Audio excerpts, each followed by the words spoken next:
if there's one thing that bothers Canadians perhaps about our mission in Afghanistan, not that our troops are not doing a brave job there and we're immensely proud of them, but a lot of people do worry that the more that we are part of a militant combat mission, the more we forget our heritage as a peacekeeping nation. Well, one guy who has not forgotten that is one of my colleagues, Brent St from the riding of Algoma, Manitoulin, Kapuskasing. Where is that anyway? It's in Northern Ontario. Yeah. Beautiful riding. It's about the size of Europe, isn't it? Well, at least France. Huh. All right, now, something happened in the House. You've got a bill relating to peacekeeping. What happened today in the House? Well, my private member's bill was supposed to be up for an hour's debate at report stage, and unbelievably, the Conservatives refused to give consent to the report stage, even though they had agreed to it in committee. So we lost an hour's debate. This whole important initiative is being delayed now. Why did they do that? Don't they support peacekeeping? Well, you know, they say all kinds of things about the military. I think this very controlling Prime Minister has told his troops, like, we're not doing anything we're not comfortable with, and I don't think they're comfortable with peacekeeping.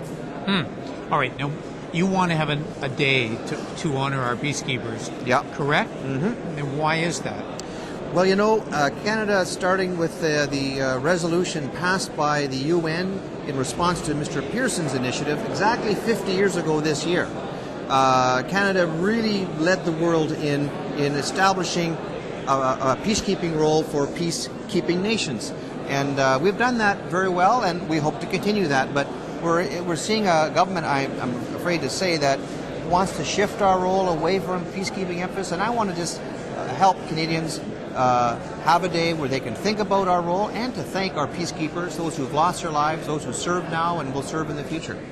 Many people, Brent, believe that we have let our peacekeeping role in the world slip. And I guess actually when you look at how many Canadian troops are now involved in peacekeeping around the world, it's a pretty shockingly small number, is it not? It is unfortunately way down from the heyday of Canada's involvement. But you know, the UN is still very active in peacekeeping. There are tens of thousands of troops worldwide in different missions. Canada is not taking the role that it used to.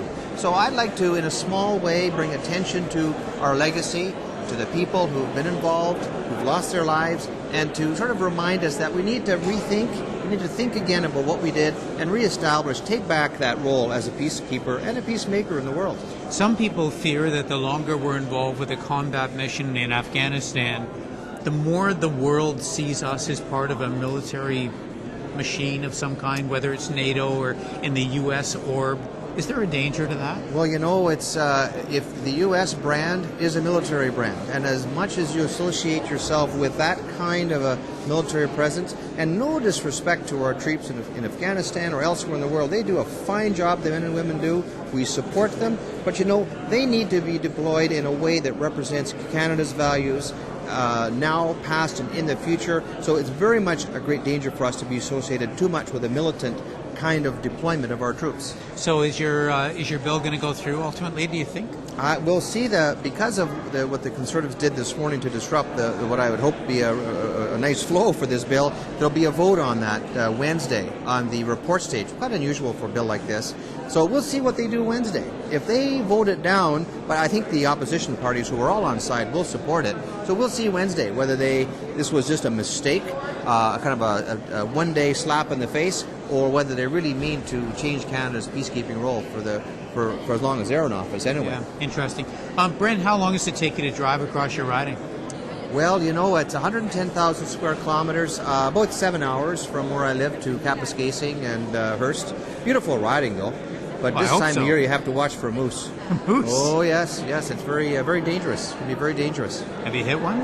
Oh, yes. 3 deer and 1 moose. I have the insurance claims to prove it. Well, he may be a peacekeeper, but he runs over a moose. What can I tell you? They run into me. Brent, thank you very much. Thanks for watching MPtv. Thank you, Garth.